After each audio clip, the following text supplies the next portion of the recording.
Abalwadde bannalubiri eggulu ali batindiga engendo okujja e Kampala okubirwa banifunaku bwe luvannyuma kyuma ekyo ekikaba ekityo okutwalibwa eggulu. Erimu teesi omuntu gy'asobola okukola n'ategeera oba alina akasaayi ka siikoseero oba takalina. Wadde ffenna tulabika wano tuli balamu tutambula naye abamu tulina akasaayi kaaki aka siikoseero. Tosobola kutunula muntu ku maaso n'okalaba. You can realize that setting up a laboratory takes quite a bit of some time and also needs enormous resources. Okusinziira ku kunoonyereza okwakulwa 214 na disitulikiti eggulu emu ku ezo ezisingamu abalwadde bannalubiri mwite siikoseerozi era nga dayirekita w'obujenjebe Dr. Fred Bwanga agamba nti ekyuma kyakuyamba okukebera abantu n'abagenda okufumbiriganwa. Siikoseero eno nga bwe tumumanyi taliiko ddagala limuwonya wabula okumuziyiza.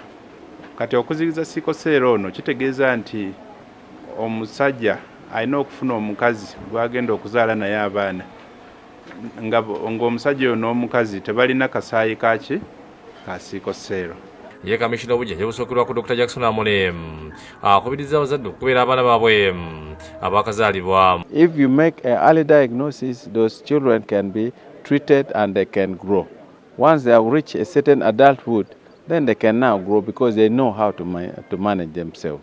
Amone agambye nti kino kigenda kuyamba ku bantu ate batindiga engendo okujja e Kampala okukeberebwa. We don't have this kind of laboratory in this area, and many of the centers that we have may not be providing all the kind of laboratory tests that we need. Yamyuka District Tom Ole yayindiza ekyuma kino kigenda kwewula ku bantu mu bitundu ebyo. So this is going to substantiate to benefit our community so that we see that our people are healthy and they are productive. Joseph Omagol yakusakidde Green Rwabukete TV.